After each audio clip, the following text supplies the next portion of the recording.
namanya Palembang dan Lubuk Linggau. Baru kita buat edaran baru, kemarin sudah second Pak Gubernur, PTM-nya terbatas ditunda, tapi belajarnya masih daring. Untuk daerah Di luar yang tidak, asal dia zona hijau dan kuning, silakan PTM terbatas, tapi yang terpenting izin orang tuanya. zona orange gimana Pak? Orang masih juga daring. Harus daring Pak ya? Iya, daring. Ini sejumlah kabupaten yang orange sudah Nah, siap kita untuk belum status- tahu mereka kan punya di mana tempat dia berada, Mama. Pak Surya kepala sekolah SMA di Oku Timur, misalkan. Ya tentu kan harus koordinasi dengan Oku Timur. Maman Oku Timur lah zona apa? Jangan nanya Pak Reja, ada tahu Pak Reja ada di Palembang kuning atau hijau. Nah, yang kabupaten itu kan gini. Iya.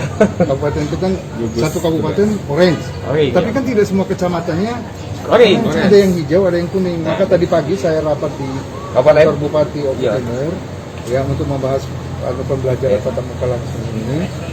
Disimpulkan untuk kecamatan-kecamatan yang zona hijau dipersilakan PTM. untuk PTM terbatas. iya. Kemudian yang zona orange ataupun ya, merah masih ada yang merah itu tetap dari. Oke Pak, bisa dijelaskan sedikit Pak, PTM terbatas gimana sih Pak maksudnya? Jadi begini, maksud dari Pak Seri, kalau di tingkat kabupaten, dia lebih spesifik lagi.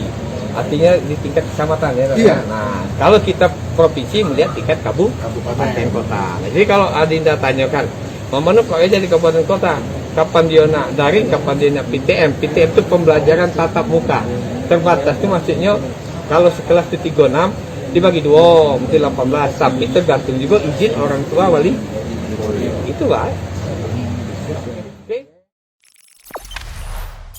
Jangan lupa subscribe, share, komen, dan like ya.